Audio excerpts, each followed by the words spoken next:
जय हिंद। स्वागत है आप सभी का हमारे इस छोटे से YouTube चैनल पे। आज हम लोग करेंगे अध्याय 1 रिच डैड पुअर डैड।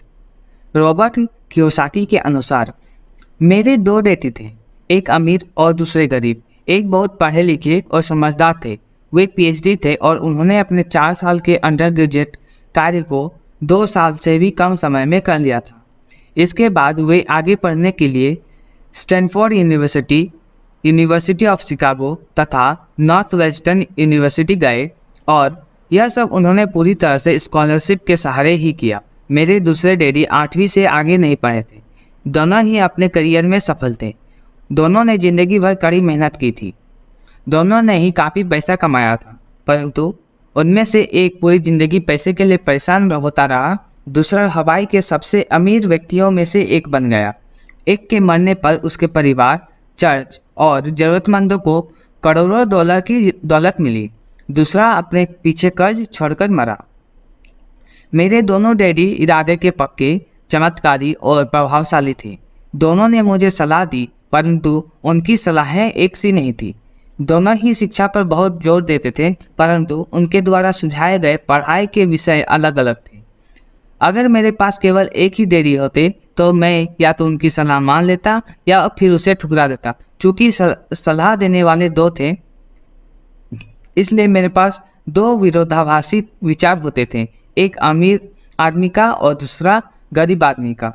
किसी भी एक विचार को सीधे सीधे मान लेने या ना मानने के बजाय मैं उनकी सलाहों पर काफ़ी सोचा करता था, उनकी तुलना करता था और फिर खुद के लिए फैसला किया करता था। समस्या यह थी कि अमीर डैडी अभी अमीर नहीं थे और गरीब डैडी अभी गरीब नहीं थे। दोनों ही अपने करियर शुरू कर रहे थे और दोनों ही दौलत तथा परिवार के लिए मेहनत कर रहे थे, परंतु पैसे के बारे में दोनों के विचार और नज़रिए एकदम अलग थे। उदाहरण के तौर पर एक डैडी कहते थे, पैसे का मोह ही सभी बुराइयों की जड़ है, जबकि दूसरे डैडी कहा करते थे, पैसे की कमी ही सभी बुराइयों की जड़ है। जब मैं छोटा था तो मुझे दोनों डैडियों की अलग अलग सलाहों से दिक्कत होती थी। एक अच्छा बच्चा होने के नाते मैं दोनों की बातें सुनना चाहता था। परेशानी यह थी कि दोनों एक सी बातें नहीं करते थे। उनके विचारों में ज़मीन आसमान का फ़र्क था, खासकर पैसे के मामले में। मैं काफ़ी लंबे समय तक यह सोचा करता कि उनमें से किसने क्या कहा, क्यों कहा और उसका परिणाम क्या होगा। मेरा बहुत सा समय सोच विचार में ही गुजर जाता था।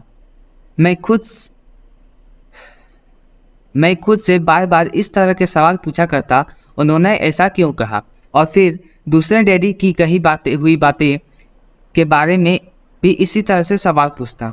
काश मैं यह बोल सकता, हाँ वे बिल्कुल सही हैं, मैं उनकी बातों से पूरी तरह सहमत हूँ, या यह कहकर मैं सीधे उनकी बात ठुकरा सकता, बुढ़े को यह नहीं पता कि वह क्या कह रहा है। क्योंकि दोनों ही मुझे प्यारे थे, इसलिए मुझे खुद के लिए सोचने पर मजबूर होना पड़ा। इस तरह सोचना मेरी आदत बन गई, जो आगे चलकर मेरे लिए बहुत फ़ायदेमंद साबित हुई। अगर मैं एक तरह से ही सोच पाता तो यह मेरे लिए कितना फ़ायदेमंद नहीं होता। धन दौलत का विषय स्कूल में नहीं बल्कि घर पर पढ़ाया जाता है। शायद इसीलिए अमीर लोग और ज़्यादा अमीर होते जाते हैं, जबकि गरीब और ज़्यादा गरीब होते जाते हैं और मध्य वर्ग कर्ज में डूबा रहता है। हम में से ज़्यादातर लोग पैसे के बारे में अपने माता पिता से सीखते हैं। कोई गरीब पिता अपने बच्चे को पैसे के बारे में क्या सिखा सकता है? वो सिर्फ इतना ही कह सकता है, स्कूल जाओ और मेहनत से बढ़ो। हो सकता है वह बच्चा अच्छे नंबरों से कॉलेज की पढ़ाई पूरी कर ले, फिर भी पैसे के मामले में उसकी मानसिकता और उसका सोचने का ढंग एक गरीब आदमी जैसा ही बना रहेगा। यह सब उसने तब सीखा था जब वो छोटा बच्चा था। धन का विषय स्कूलों में नहीं पढ़ाया जाता। स्कूलों में शैक्षणिक और व्यावसायिक निपुणताओं पर जोर दिया जाता है, न कि धन संबंधी निपुणता पर। इससे यह साफ हो जाता है कि जिन स्मार्ट बैंकर्स, डॉक्टर्स और अकाउंटेंट्स के स्कूल में अच्छे नंबर आते हैं, वे जिंदगी भर पैसे के लिए संघर्ष क्यों करते हैं। हमारे देश पर जो भारी कर्ज लदा हुआ है वह काफ़ी हद तक उन शिक्षित राजनेताओं और सरकारी अधिकारियों के कारण है जो आर्थिक नीतियाँ बनाते हैं, और मज़े की बात यह है कि वे धन के बारे में बहुत कम जानते हैं। मैं अक्सर नई सदी में आने वाले समस्याओं के बारे में सोचता हूँ। तब क्या होगा जब हमारे पास ऐसे करोड़ों लोग होंगे जिन्हें आर्थिक और चिकित्सकीय मदद की जरूरत होगी। धन संबंधी मदद के लिए या तो वे अपने परिवारों पर या फिर सरकार पर निर्भर होंगे। क्या होगा जब मेडिकेयर और सोशल सिक्योरिटी के पास का पैसा खत्म हो जाएगा? किस तरह कोई देश तरक्की कर पाएगा अगर पैसे के बारे में पढ़ाई की जिम्मेदारी माता पिता के ऊपर छोड़ दी जाएगी, जिनमें से ज़्यादातर गरीब हैं या गरीब होंगे। चूँकि मेरे पास दो प्रभावशाली डैडी थे, इसलिए मैंने दोनों से ही सीखा। मुझे दोनों की सलाह पर सोचना पड़ता था। इस तरह से सोचते सोचते मैंने यह भी जान लिया कि किसी व्यक्ति के विचार उसकी ज़िंदगी पर कितना ज़बरदस्त असर डाल सकते हैं। उदाहरण के तौर पर एक डैडी को यह कहने की आदत थी, मैं इसे नहीं खरीद सकता। दूसरे डैडी इन शब्दों के इस्तेमाल से चिढ़ते थे। वे जोर देकर कहा करते थे कि मुझे इसके बजाय यह कहना चाहिए, मैं इसे कैसे खरीद सकता हूँ। पहला वाक्य नकारात्मक है और दूसरा प्रश्नवाचक। एक बात में ख़त्म हो जाती है और दूसरे में आप सोचने के लिए मजबूर हो जाते हैं। मेरे जल्दी ही अमीर बनने वाले डैडी ने मुझे समझाया कि जब हम कहते हैं मैं इसे नहीं कर सकता तो हमारा दिमाग काम करना बंद कर देता है। इसके बजाय जब हम यह सवाल पूछते हैं मैं इसे कैसे खरीद सकता हूँ, तो हमारा दिमाग काम करने लगता है। उनका यह मतलब नहीं था कि आपका जिस चीज़ पर दिल आ जाए उसे खरीद ही ले। वे लगभग दीवानगी की हद तक अपने दिमाग को कसरत करवाना चाहते थे, क्योंकि उनके ख्याल से दिमाग दुनिया का सबसे ताकतवर कंप्यूटर है। मेरा दिमाग हर रोज़ तेज होता जाता है क्योंकि मैं इसकी कसरत करता रहता हूँ। यह जितना तेज होता जाता है मैं इसकी मदद से उतना ही ज़्यादा पैसा कमा सकता हूँ। उनका मानना था कि मैं इसे नहीं कर सकता कहना जिंदगी आलस्य की पहचान है। हालांकि दोनों ही डैडी अपने काम में कड़ी मेहनत करते थे, परंतु मैंने देखा कि पैसे के मामले में एक डैडी की आदत यह थी कि वे अपने दिमाग को सुला देते थे और दूसरे डैडी अपने दिमाग को लगातार कसरत करवाते रहते थे। इसका दीर्घकालीन नतीजा यह निकला कि एक डैडी आर्थिक रूप से बहुत अमीर होते चले गए, जबकि दूसरे डैडी लगातार कमज़ोर होते गए। इसे इस तरह से समझे कि एक व्यक्ति हर रोज़ कसरत करने के लिए जिम जाता है, जबकि दूसरा व्यक्ति अपने सोफे पर बैठकर टीवी देखता रहता है। शरीर की सही कसरत से आप ज़्यादा तंदुरुस्त हो सकते हैं और दिमाग की सही कसरत से आप ज़्यादा अमीर हो सकते हैं। आलस्य से स्वास्थ्य और धन दोनों का नुकसान होता है। मेरे दोनों डैडियों की विचारधारा में ज़मीन आसमान का फासला था। एक डैडी का सोच था कि अमीरों को ज़्यादा टैक्स देना चाहिए ताकि बेचारे गरीबों को ज़्यादा फ़ायदा नहीं मिल सके, जबकि दूसरे डैडी कहते थे टैक्स उन लोगों को सजा देता है जो उत्पादन करते हैं और उन लोगों को इनाम देता है जो उत्पादन नहीं करते। एक डैडी सिखाते थे मेहनत से पढ़ो ताकि तुम्हें किसी अच्छी कंपनी में नौकरी मिल जाए, जबकि दूसरे डैडी की यह सीख थी मेहनत से पढ़ो ताकि तुम्हें किसी अच्छी कंपनी को खरीदने का मौका मिल जाए। एक डैडी कहते थे मैं इसलिए अमीर नहीं हुआ हूँ क्योंकि मुझे बाल बच्चों को पालना पड़ता है। दूसरे डैडी कहते थे मुझे इसलिए अमीर बनना है क्योंकि मुझे बाल बच्चों को पालना है। एक डैडी डिनर की टेबल पर पैसे और बिजनेस के बारे में बात करने के लिए हमेशा प्रोत्साहित करते थे। दूसरे डैडी भोजन करते समय पैसे की बातें करने के लिए मना करते थे। एक का कहना था जहाँ पैसे का सवाल हो सुरक्षित कदम उठाओ, खतरा मत उठाओ। दूसरे का कहना था खतरों का सामना करना सीखो। एक का मानना था हमारा घर ही हमारा सबसे बड़ा निवेश और हमारी सबसे बड़ी संपत्ति है। दूसरे का मानना था मेरा घर मेरा दायित्व है और अगर आपका घर आपकी नज़र में आपका सबसे बड़ा निवेश है तो आप कष्ट में हैं।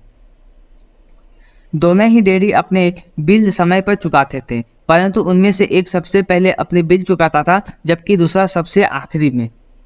एक डैडी का यह मानना था कि कंपनी या सरकार को आपका ध्यान रखना चाहिए और आपकी ज़रूरतों को पूरा करना चाहिए। वे हमेशा तनख्वाह में बढ़ोतरी, रिटायरमेंट योजनाओं, मेडिकल लाभों, बीमारी की छुट्टियों के दिन और बाकी सुविधाओं के बारे में चिंतित रहते थे। वे अपने दो चाचाओं से बहुत प्रभावित थे जो सेना में चले गए थे और 20 साल के सक्रिय जीवन के बाद उन्होंने अपने रिटायरमेंट और जीवन भर के आराम का इंतजाम कर लिया था। वे मेडिकल लाभ के विचार को पसंद करते थे और सेना द्वारा अपने रिटायर्ड कर्मचारियों को दी जा रही सुविधाओं की भी तारीफ करते थे। उन्हें विश्वविद्यालय का टेन्योर सिस्टम भी काफ़ी पसंद था। कई बार नौकरी से आजीवन मिल रही सुरक्षा और नौकरी के लाभ नौकरी से ज़्यादा महत्वपूर्ण हो जाते हैं। वे अक्सर यह कहते थे, मैंने सरकार के लिए बहुत मेहनत से काम किया है और इसीलिए बदले में मुझे यह लाभ मिलने चाहिए। दूसरे डैडी पूरी तरह से आर्थिक स्वावलंबन में विश्वास करते थे। वे सुविधाभोगी मानसिकता के विरोधी थे। वे मानते थे कि इस तरह की मानसिकता लोगों को कमज़ोर और आर्थिक रूप से ज़रूरतमंद बनाती है। उनका दृढ़ विश्वास था कि आदमी को आर्थिक रूप से सक्षम होना चाहिए। एक डैडी कुछ डॉलर बचाने के लिए परेशान है, दूसरे डैडी एक के बाद एक निवेश करते हैं। एक डैडी ने मुझे बताया कि अच्छी नौकरी तलाशने के लिए अच्छा सा बायोडाटा कैसे लिखा जाए। दूसरे ने मुझे यह सिखाया कि कैसे मजबूत व्यावसायिक और वित्तीय योजनाएं लिखी जाए जिससे मैं नौकरियां दे सकूं। दो प्रभावशाली डैडियों के साथ रहने के कारण मुझे यह विश्लेषण करने का मौका मिला कि उनके विचारों का उनके जीवन पर कितना असर हो रहा है। मैंने ये पाया कि दरअसल लोग अपने विचारों से ही अपने जीवन को दिशा देते हैं। उदाहरण के तौर पर मेरे गरीब डैडी हमेशा यह कहा करते थे, मैं कभी अमीर नहीं बन पाऊंगा, और उनकी यह भविष्यवाणी सही साबित हुई। दूसरी तरफ मेरे अमीर डैडी हमेशा खुद को अमीर समझते थे। वे इस तरह से की बातें करते, मैं अमीर हूँ और अमीर लोग ऐसा नहीं करते। एक बड़े आर्थिक झटके के बाद जब वे दिवालियेपन की कगार पर थे, तब भी वे खुद को अमीर आदमी ही कहते थे। वे अपने समर्थन में यह कहते थे, गरीब होने और पैसा न होने में फ़र्क होता है। पैसा पास में न होना अस्थायी होता है, जबकि गरीबी स्थायी है। मेरे गरीब डैडी यह भी कहते थे, मेरी पैसे में कोई रुचि नहीं है या पैसा महत्वपूर्ण नहीं है। मेरे अमीर डैडी हमेशा कहते थे, पैसे में बहुत ताकत है। हो सकता है हमारे विचारों की ताकत को कभी भी मापा न जा सके या फिर उन्हें पूरी तरह से समझा न जा सके। फिर भी बचपन ही में मैं यह समझ गया था कि हमें अपने विचारों पर ध्यान देना चाहिए और अपनी अभिव्यक्ति पर भी। मैंने देखा कि मेरे गरीब डैडी इसलिए गरीब नहीं थे क्योंकि वे कम कमाते थे, बल्कि इसलिए गरीब थे क्योंकि उनके विचार और काम गरीबों की तरह थे। दो डैडी होने के कारण बचपन से ही मैं इस बारे में बहुत सावधान हो चला था कि मैं किस तरह की विचारधारा अपनाऊं। मैं किसकी बात मानूं, अपने अमीर डैडी की या अपने गरीब डैडी की। हालांकि दोनों ही शिक्षा और ज्ञान को बहुत महत्वपूर्ण देते थे, परंतु क्या सीखा जाए इस बारे में दोनों की राय अलग अलग थी। एक चाहते थे मैं पढ़ाई में कड़ी मेहनत करूं, डिग्री लूं और पैसे कमाने के लिए अच्छी सी नौकरी ढूंढूं। वे चाहते थे मैं एक पेशेवर अधिकारी, वकील या अकाउंटेंट बन जाऊं या MBA कर लूं। दूसरे डैडी मुझे प्रोत्साहित करते थे कि मैं अमीर बनने का रहस्य सीख लूं,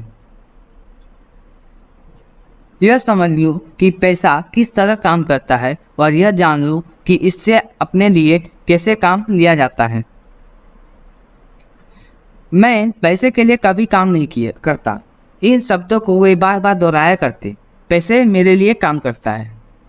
9 वर्ष की उम्र में मैंने यह फैसला किया कि पैसे के बारे में मैं अपने अमीर डैडी की बात सुनूंगा और उनसे सीखूंगा।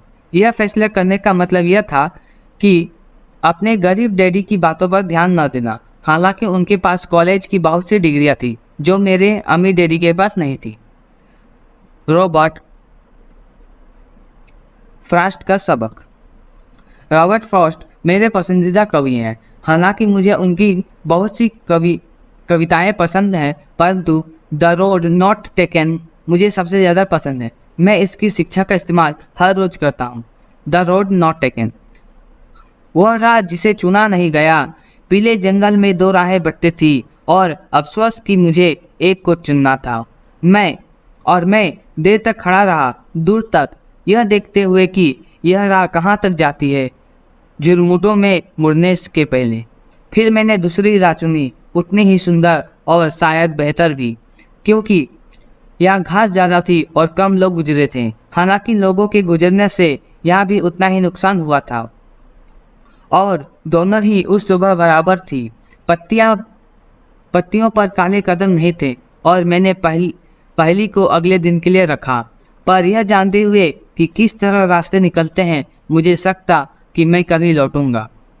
मैं आह भरकर यह कहूँगा, आज से सदियों बाद शायद एक जंगल में दो राहें बंटी थी और मैंने कम चल हुई राह को चुना और इसी बात से सारा फर्क पड़ा। बहुत समय गुजर चुका है, पर मैं अब भी अक्सर रॉबर्ट फ्रॉस्ट की कविता पर चिंतन करता रहता हूँ। पैसे के बारे में अपने पढ़े लिखे डैडी की सलाह और नज़रिए को न सुनने का मेरा फैसला दुखद था, परंतु यह एक ऐसा फैसला था जिसने मेरी ज़िंदगी की दिशा तय कर दी। एक बार मैंने यह फैसला कर लिया कि मुझे किसकी बात सुनना है, तो उसके बाद मेरी धन संबंधी शिक्षा शुरू हो गई। मेरे अमीर डैडी ने मुझे 30 साल से भी ज़्यादा समय तक सिखाया, तब तक जब तक कि मेरी उम्र 39 साल की नहीं हो गई, और इसके बाद उन्होंने सिखाना बंद कर दिया। उन्होंने यह देख लिया था कि मैं वह सब समझ चुका हूँ जो वे मेरी मोटी बुद्धि में भरने की कोशिश कर रहे थे। पैसा एक तरह की ताकत है, परंतु इससे भी बड़ी ताकत है वित्तीय शिक्षा। पैसा तो आता और जाता रहता है, परंतु अगर आप यह जानते हैं कि पैसा किस तरह से काम करता है, तो आप ज़्यादा ताकतवर हो जाते हैं और आप दौलत कमाना चालू कर सकते हैं। केवल सकारात्मक चिंतन से ही समस्या हल नहीं हो सकती, क्योंकि ज़्यादातर लोग स्कूल में पढ़ते हैं और वहाँ से कभी यह नहीं सीख पाते कि पैसा किस तरह से काम करता है। इसलिए वे पैसे के लिए काम करने में अपनी सारी ज़िंदगी बर्बाद कर देते हैं। मेरी शिक्षा जब शुरू हुई थी तब मैं केवल 9 साल का था, और इसी कारण मेरे अमीर डैडी ने मुझे जो पाठ पढ़ाए थे वे बहुत आसान थे, और सारी बातों को छोड़कर विचार किया जाए तो उन्होंने मुझे 30 सालों तक कुल 6 महत्वपूर्ण पाठ पढ़ाए। यह पुस्तक उन्हीं 6 पाठों के बारे में है, और इससे भी उतना ही आसान बनाने की कोशिश की गई है जितना कि मेरे अमीर डैडी ने इन्हें मेरे लिए आसान बनाया था। यह पाठ आपके लिए जवाब की तरह नहीं लिखे गए हैं, बल्कि मार्गदर्शक की तरह लिखे गए हैं। ऐसे मार्गदर्शक जो ज़्यादा अमीर बनने में आपकी और आपके बच्चों की मदद करेंगे, चाहे बदलती हुई इस अनिश्चित दुनिया में कुछ भी होता रहे। तो पाठ अध्याय 1 में इतना ही।